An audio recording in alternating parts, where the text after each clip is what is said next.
আজকে বানাবো একদম বেকারি স্টাইলের কুকিজ। কি কি উপকরণ লাগছে দেখে নেওয়া যাক। Butter, dark chocolate, milk, baking soda, baking powder, cocoa powder, plain flour, sugar, baking paper. প্রথমে রুম টেম্পারেচারে থাকা সল্টেড বাটার আর পাউডার সুগার ভালো করে বিট করে নেব যতক্ষণ না মিক্সচারটা লাইট আর ক্রিমি হয়ে যায়।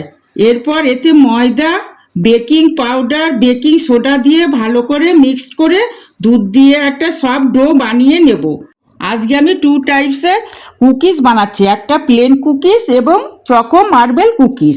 এবার ডোটা দুটো ভাগে ভাগ করে এক ভাগে চকো পাউডার মিশিয়ে নেব। হালকা করে মিশিয়ে তৈরি করে নিলাম এই বিউটিফুল চকো মার্বেল কুকিজ।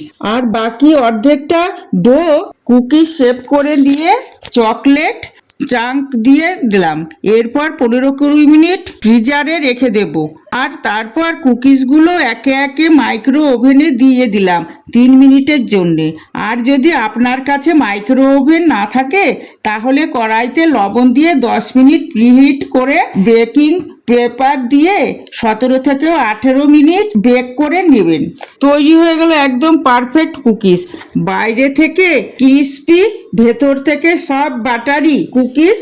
একবার বানিয়ে দেখলে স্টোর বট কুকিজ ভুলে যাবেন। খুব টেস্টি হয়েছে, তোমরাও বানিও কিন্তু। আজকের মতন এই পর্যন্তই, আবার অন্যদিন অন্য কোনো নতুন ভিডিও নিয়ে দেখা হবে। ভিডিওটা ভালো লাগলে অবশ্যই লাইক করো, চ্যানেলটিকে সাবস্ক্রাইব করবো। টাটা।